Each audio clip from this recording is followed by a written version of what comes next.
Hi అండి, ఎలా ఉన్నారు? నేనైతే చాలా బాగున్నాను. ఏంటి ఎండు రొయ్యలు అనేసి ఏదో పార్సల్ విప్పుతుందని చూస్తున్నారా? మీషోలో రొయ్యలు ఆర్డర్ పెట్టానండి. ఎలా వస్తాయో చూద్దాం అనుకున్నా. బాగానే వచ్చాయి. ప్యాకింగ్ బాగుంది, నీట్గా. రొయ్యలు కూడా బాగున్నాయండి, ఏం డస్ట్ అట్లా ఏం లేకుండా. ఇంకా రొయ్యలు తీసేసి బాగా నీట్గా ఉన్నాయండి. అవి మీడియం సైజ్ రొయ్యలు. ఇంకొక కళాయి పెట్టుకొని ఆయిల్ లేకుండా బాగా ఫ్రై చేసుకోవాలి.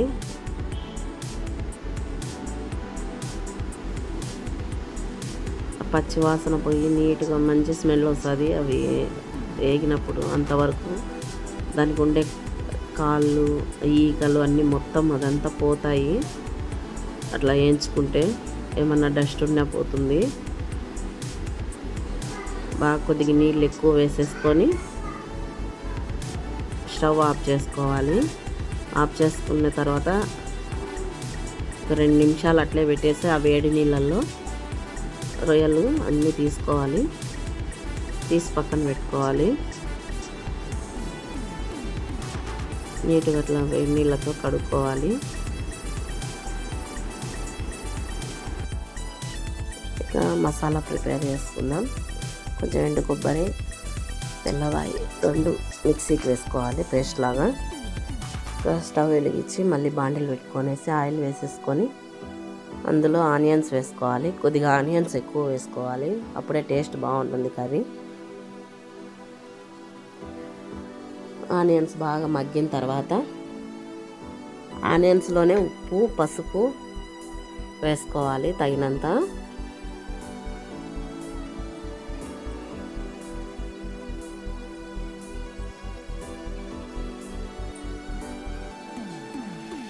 బాగా కలబెట్టుకొని కొద్దిగా మగ్గిన తర్వాత అందులో రొయ్యలు వేసేసుకోవాలి. మనం కడిగి పెట్టుకున్న రొయ్యల్ని అందులో వేసేసుకోవాలి. రొయ్యలన్నిటినీ బాగా ఆయిల్లో కొద్దిగా మగ్గనివ్వాలి.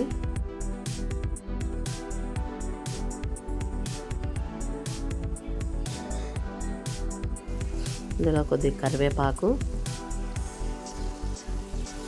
వేసేసుకొని ఇంకా బాగా ఇలా కలుపుకోవాలి. ఇలా కలుపుకున్నాక మనం ముందు ప్రిపేర్ చేసి పెట్టుకున్నాం కదా ఆ పేస్ట్ వేసేసుకోవాలి.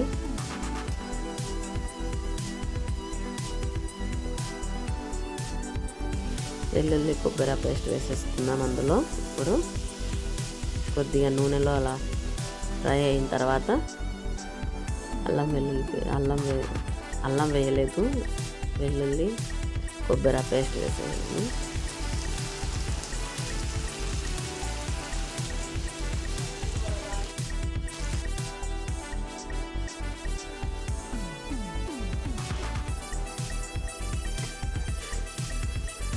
కొద్దిగా టమాటా వేసేసుకొని బాగా మగ్గనివ్వాలి. అలా కొద్దిగా కారం, ధనియా పౌడర్ వేసేసుకుందాం. కలుపుకొని కొద్దిగా వాటర్ వేసుకుందాము. తర్వాత ముందు నానబెట్టుకున్న చింతపండు కొద్దిగా తీసుకొని ఆ చింతపండు బాగా ఇలా కలిపేసి తొక్కలు తీసేసి ఆ రసం అందులో వేయాలి.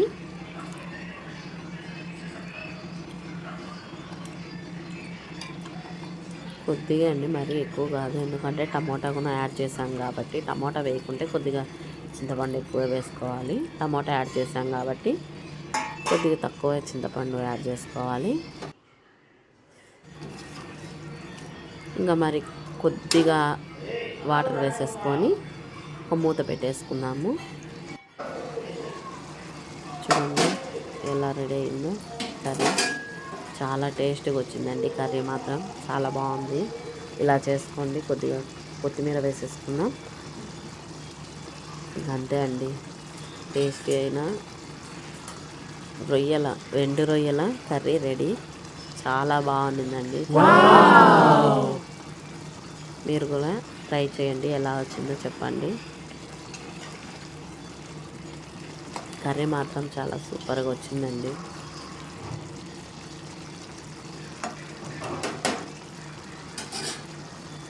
ప్లీజ్ లైక్ చేయండి, సబ్స్క్రైబ్ చేసుకోండి. చాలామంది చూస్తున్నారు కానీ సబ్స్క్రైబ్ చేయడం లేదు. ప్లీజ్ సబ్స్క్రైబ్ చేసుకోండి.